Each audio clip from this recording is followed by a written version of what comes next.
आज के लेक्चर में हमने चैप्टर 10 के शॉर्ट क्वेश्चंस जो है वो स्टार्ट करने हैं।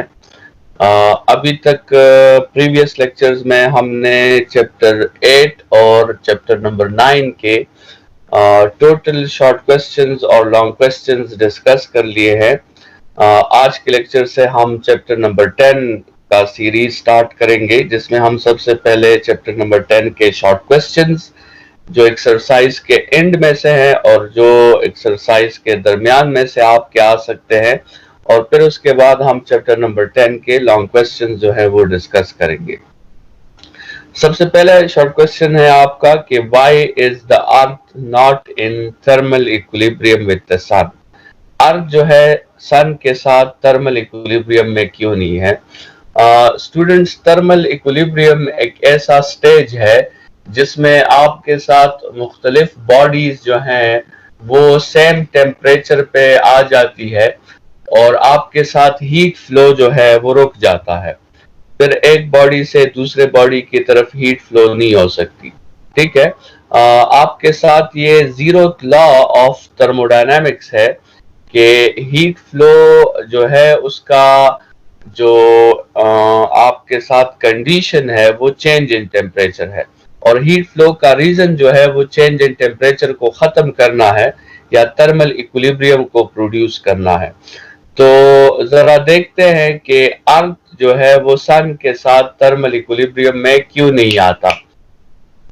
तो आपके साथ जो है स्टेटमेंट में आप लिख सकते हैं कि earth is not in thermal equilibrium with the सन।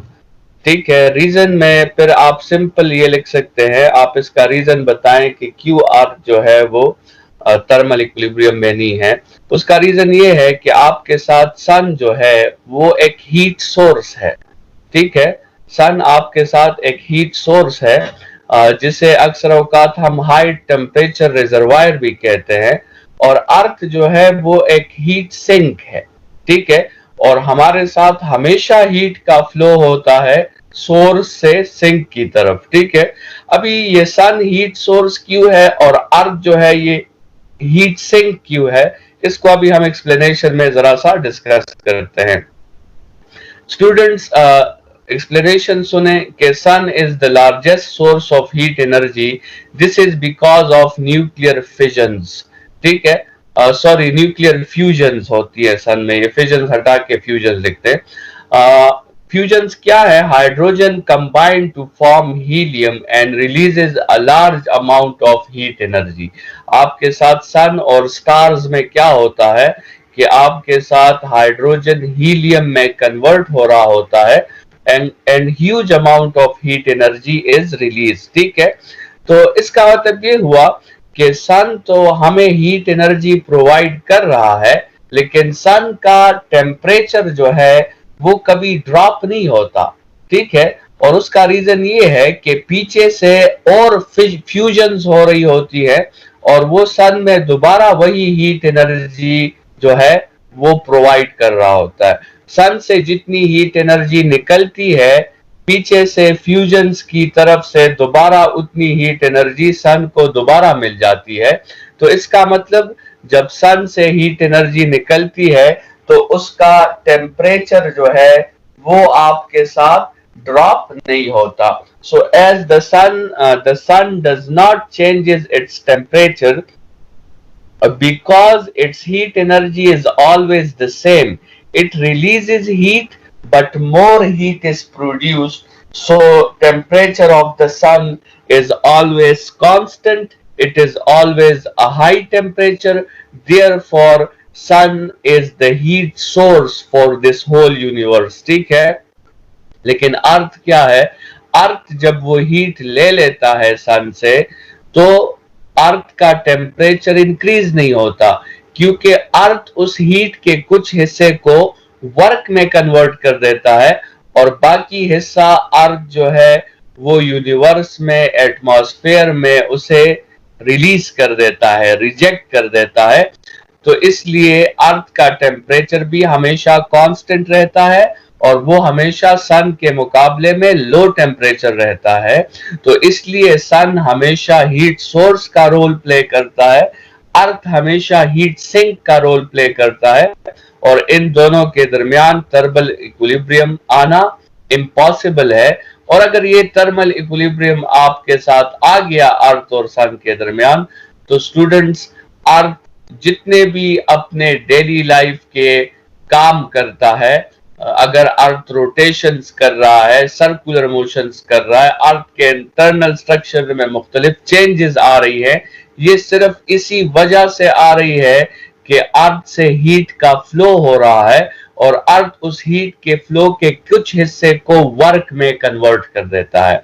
अगर ये हीट फ्लो रुक गया, अगर ये दोनों थर्मल इक्विलिब्रियम में आ गए, तो फिर आपके साथ जो है अर्थ अपने डेली लाइफ टास्क्स परफॉर्म नहीं कर सकता। सो कंक्लूजन में फिर आप लिख लें कि sun will be always at high temperature because of fusions, earth will be always at low temperature and there is no thermal equilibrium between sun and earth. It is not possible कि आपके साथ सन और अर्थ thermal equilibrium में आ जाएं। Students question number 2 आपके साथ है कि when a block of solid is heated, the hole in the middle of the block increases its diameter. ठीक है, जब आप let's suppose आपके साथ एक ब्लॉक है और उसके अंदर एक होल है, ठीक है, तो आपके साथ जब आप उसे हीट करते हैं तो वो होल का जो रेडियस है, उस होल का जो डायमीटर है, वो इंक्रीज होता है। और वैसे हमें लगना चाहिए कि वो डिक्रीज होगा, क्योंकि जब एक्सपेंशन होगी तो आपके साथ उसे डिक्रीज होना चाहिए, उस होल को और भी छोटा होना चाहिए, लेकिन एक्चुअली वो होल जो है वो क्या होता है, वो इंक्रीज हो जाता है। तो स्टेटमेंट आप लिखें कि when a block of solid is heated, then the hole in the middle of the box increases, the diameter of the hole increases and not decreases. So the block overall expands, due to which the hole diameter increases and not decreases. ठीक है, ये इसमें आप इस diagram में देख सकते हैं कि ब्लॉक में ओवरऑल एक्सपेंशन आई है और ओवरऑल एक्सपेंशन की वजह से होल का डायमीटर भी आपके साथ बढ़ गया है। स्टूडेंट्स, ये जो थर्मल एक्सपेंशन होती है, टेम्परेचर की वजह से हर मटेरियल एक्सपेंड करता है। जब भी आप किसी मटेरियल को हीट देते हैं वो एक्सपेंड होता है, जब आप उससे हीट लेते हैं तो वो कंप्रेस होता है। ठीक है, क्योंकि हीट देने से आप मॉलिक्यूलर मॉलिक्यूलर लेवल पर आप मॉलिक्यूल्स को डिस्टर्ब करते हैं, आप उन्हें काइनेटिक एनर्जी देते हैं, जिसकी वजह से उनकी कोलिजन्स बढ़ती है, उनका इंटरमॉलिक्यूलर डिस्टेंस बढ़ता है और आपके साथ मटेरियल एक्सपेंड हो जाता है। ठीक है, अभी इस एक्सपेंशन में ये देखा गया है कि आपके साथ जो है जिस रीजन में आपके साथ सरफेस एरिया ज्यादा होती है वो रीजन ज्यादा एक्सपेंड करता है, और जिस रीजन की सरफेस एरिया कम होती है वो रीजन जो है आपके साथ कम एक्सपेंड करता है। तो यहाँ पर जो ब्लॉक का आउटर सरफेस है वो बाहर की तरफ ज्यादा एक्सपेंड करेगा और जो ब्लॉक का इनर सरफेस है वो अंदर की तरफ कम एक्सपेंड करेगा। तो ओवरऑल एक्सपेंशन जो है वो बाहर की तरफ होगी और आपके साथ रेडियस इंक्रीज ही करेगा। सो इसकी एक्सप्लेनेशन सुन लें। Consider a block of length L and width W and height H. There is a hole inside the block of radius R. When we heat the body expands. Now the outer surface is greater than the inner surface, so the outer surface expands more than the inner surface. So we observe that overall the whole size and the whole diameter increases. ठीक है, conclusion, when a block with a hole is heated, the diameter of the hole increases, not decreases, because the outer surface expands more than the inner surface. Students, question number 3 आपके साथ है कि क्या हम अगर किसी थर्मोमीटर को जो है वो एटमॉस्फेयर में सन के सामने बिल्कुल इस तरह एटमॉस्फेयर में रखे तो क्या वो सन का टेम्परेचर मेजर करेगा या किसी और चीज का टेम्परेचर मेजर करेगा? तो स्टूडेंट्स, थर्मोमीटर जो है जो हमारे साथ नॉर्मली क्लिनिकल थर्मोमीटर्स होते हैं जिसमें हम अल्कोहल या मरकरी को जो है यूज करते हैं, वो थर्मोमीटर्स जो है उनमें जो थर्मोमेट्रिक प्रॉपर्टी यूज हुई होती है वो वॉल्यूम की एक्सपेंशन की प्रॉपर्टी उसमें यूज हुई होती है और वो उस बॉडी का टेम्परेचर फाइंड कर लेती है जिस बॉडी के साथ उसका बल्ब जो है वो टच हो जाता है। ठीक है। सो ये थर्मोमीटर क्लियरली सन का टेम्परेचर तो फाइंड नहीं करेगी बल्कि ये उसी एटमॉस्फेयर का टेम्परेचर फाइंड करेगी जिस एटमॉस्फेयर में हमने इसे रखा है। So when a thermometer is placed at direct sunlight, it measures the temperature of the surrounding and can't measure the temperature of the sun. ठीक है। तो रीजन क्या है? A thermometric property used in the thermometer always measure the temperature of the surrounding, या it always measure the temperature of the body with which its bulb is touched. ठीक है। जो thermometer का मेटालिक बल्ब होता है जहां से वो मरकरी या अल्कोहल हीट गेन करता है और उसकी वजह से वो एक्सपेंड होता है, वो बल्ब जिस बॉडी के साथ टच हो जाएगा ये थर्मोमीटर उसी बॉडी का टेम्परेचर फाइंड करेगा। ठीक है। अच्छा स्टूडेंट्स, सन का टेम्परेचर ये क्यों फाइंड नहीं कर सकता? पहली बात तो ये है स्टूडेंट्स, तो उसके लिए याद रखें कि सन से जो हीट निकलती है वो टोटली थर्मोमीटर की तरफ नहीं आती। ठीक है। A thermometer measures the temperature of the body by expansion of mercury due to the heat observed by the surrounding. Thermometer can't measure the temperature of the sun because of the following reasons. Not all the heat energy of the thermometer reaches the not all the heat energy of the sun reaches the thermometer. ठीक है, ये पहली बात हो गई।